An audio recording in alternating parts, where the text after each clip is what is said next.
சாய்ராம், என் அன்பு செல்லமே, என்னுடைய அழகான தங்கமே, உனக்கு நான் சூட்சுமமான வழியை தான் சொல்ல வந்திருக்கிறேன். இப்பொழுது உன்னுடைய வறுமையானது மிக மிக அதிகமாகிக் கொண்டே இருக்கிறது. ஒன்றா இரண்டா சொல்வதற்கு எல்லா இடத்திலும் அதிகமான கடனை வாங்கி வைத்திருக்கிறாய்.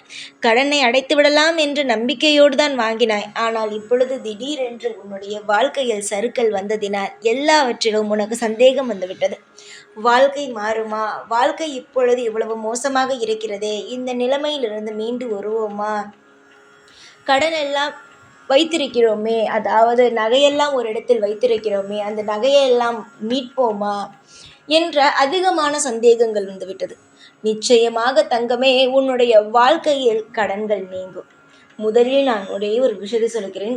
கடன்கள் நீங்கும், செல்வங்கள் சேரும், ஐஸ்வர்யங்கள் நிச்சயமாக வரும். இதை முதலில் மனதிற்குள் வைத்துக்கொள். தொடர்ந்து இந்த வாக்கினை கேள். உனக்கு நிச்சயமாக ஒரு நல்ல வழி கிடைக்கும்.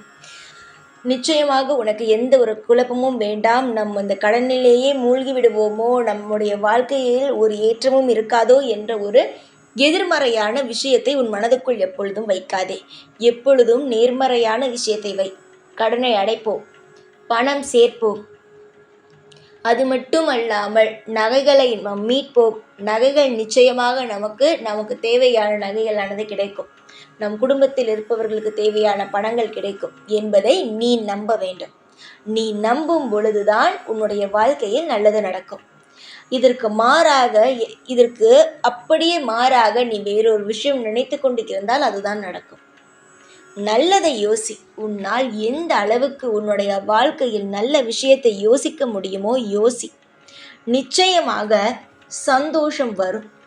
நீ நினைக்கலாம் உன்னுடைய வாழ்க்கையில் இது நடக்காது, அது நடக்காது என்று.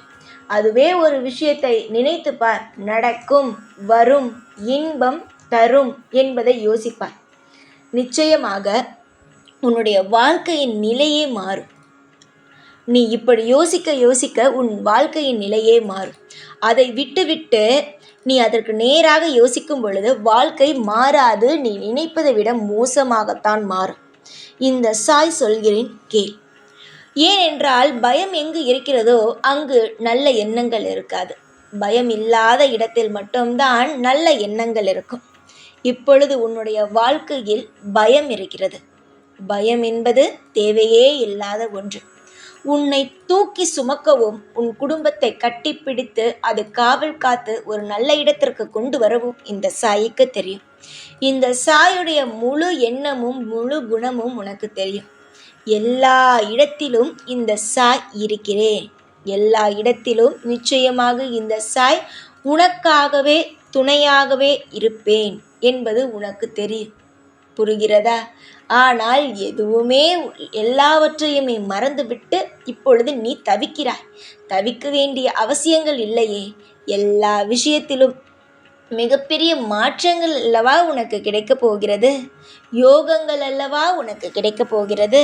உன்னுடைய சூழ்நிலைகள் மாற வேண்டும், உன்னுடைய எதிர்காலம் நல்லபடியாக நடக்க வேண்டும் என்பது உன்னை விட எனக்கு அதிகமாக யோசனைகள் இருக்கிறது.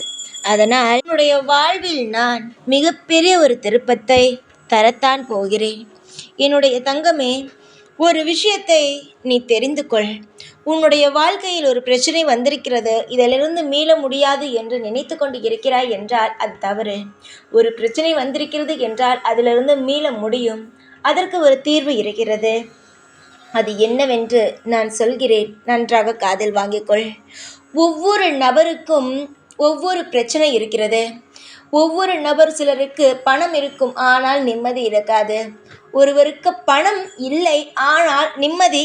சிலரிடம் பணம் எல்லாமே இருக்கும் ஆனால் பணம் இருக்காது. சந்தோஷம் எல்லாம் இருக்கும், வீட்டில் நிம்மதி இருக்கும், ஆனால் அந்த பணத்தால் தான் அங்கு நிம்மதி இல்லாமல் இருக்கும். உன்னுடைய குடும்பத்தை பொறுத்த வரைக்கும் எல்லாவற்றிலும் பரவாயில்லை, ஆனால் பணத்தில் தான் மிகப்பெரிய பிரச்சனையே அடங்கி இருக்கிறது.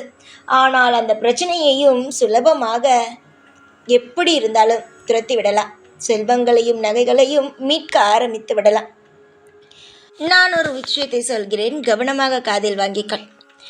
வியாழக்கிழமை 6 to 7 இரவு குபேர நேரத்தில் உன்னுடைய வீட்டில் குபேரனுடைய படம் இருந்தாலும் சரி, இல்லை என்றால் மனதுக்குள் நினைத்து ஒரு விளக்கு மண் விளக்காக இருக்க வேண்டும். மண் விளக்காக அதை வைத்து மண் விளக்கை வைத்து நல்லெண்ணெய் இல்லை என்றால் நெய்யை ஊற்றி அதில் சிகப்பு திரியை போட்டு 108 போற்றி, அதாவது குபேர போற்றியை 108 போற்றியை ஒவ்வொரு ரூபாயாக, ஒரு ரூபாயாக 108 1 ரூபாய் காயினை எடுத்து ஒரு மந்திரத்திற்கும் அந்த விளக்கில் பக்கத்தில் நீ சத்தம் கேட்கும் அளவுக்கு போட வேண்டும். அப்படியே எடுத்து மெதுவாக வைக்கக்கூடாது. அந்த ஒளியானது குபேரனுடைய காதுக்கு செல்லும் அளவுக்கு அந்த நாணயத்தை நீ வைக்க வேண்டும். வியாழக்கிழமை 6 to 7 விளக்கு ஏற்றி உன்னுடைய வீட்டில் எப்பொழுதும் போல விளக்கு ஏற்று. அதற்கு அப்புறம் ஒரு குபேரன் படத்தையோ, குபேர படம் இல்லை என்றால் மனதுக்குள் குபேரனை நினைத்துக்கொள். குபேரனை நினைத்து கொண்டு ஒரு இடத்தில், அதாவது உன்னுடைய சாமி அறையில் ஒரு விளக்கு ஏற்றி, திரும்பவும் சொல்கிறேன், நல்லெண்ணெய் இல்லை என்றால் நெய் போட்டு பச்சை திரியை போட்டு அதில் விளக்கு ஏற்று. விளக்கு ஏற்றிய பிறகு என்ன செய்ய வேண்டும் என்பதையும் நான் சொல்கிறேன். விளக்கு ஏற்றிய பிறகு நீங்கள் முதலாக வணங்க வேண்டியது நேரடியாக குபேரனை அல்ல. முதலில் பிள்ளையாருடைய மந்திரத்தை சொல்ல வேண்டும். தெரிந்த பிள்ளையார் மந்திரத்தை சொல்ல வேண்டும். அதற்கு பிறகு சிவனை தான் வணங்க வேண்டும். நீ சிவனை தான் வணங்க வேண்டும். சிவனுடைய நாமத்தை சொல், மந்திரத்தை. அதற்கு பிறகுதான் குபேரருடைய மந்திர போற்றி, அதாவது 108 போற்றியை நீ சொல்ல துவங்க வேண்டும். முதலில் பிள்ளையார், அடுத்தது சிவன், சிவனுக்கு பிறகு குபேரர். இவர்களை நீ வணங்க வேண்டும். இப்படித்தான் நீ இப்பொழுது மட்டுமல்ல, எப்பொழுதும் சரிதான். நீ குபேரரை வணங்கப் போகிறாய், அவருக்காக பூஜை எடுக்கப் போகிறாய் என்றால் நீங்கள் செய்யும் தவறுகள் இங்கு என்ன தெரியுமா? நேரடியாக அவரை வணங்குவது. நீங்கள் சிவனை வணங்கிய பிறகுதான் குபேரரை வணங்க வேண்டும். அப்பொழுதுதான் நீங்கள் செய்யும் விஷயமானது வெற்றிகரமாக இருக்கும். இந்த தவறை மட்டும் செய்து விடாதீர்கள். நான் சொன்ன நேரத்தில் சொன்ன விஷயத்தை செய்யுங்கள். உங்களுடைய வாழ்க்கையில் கடன் நீங்கி வெளியில் வைத்திருக்கும் நகைகளானது மீட்டு உங்கள் வீட்டுக்கு வரும். பணம் சேர ஆரம்பிக்கும். செல்வங்களானது நிறைந்து உங்கள் வீட்டில் வர ஆரம்பிக்கும்.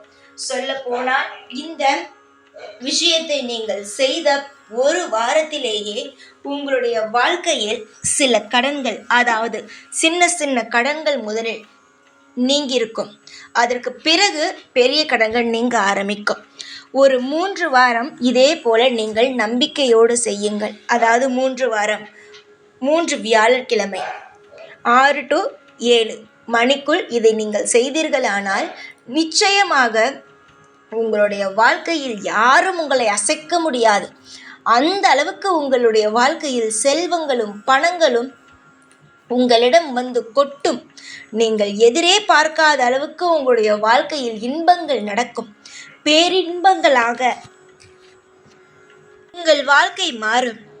எதை எதிர்பார்த்து காத்திருக்கிறீர்களோ அந்த விஷயம் நடக்கும்.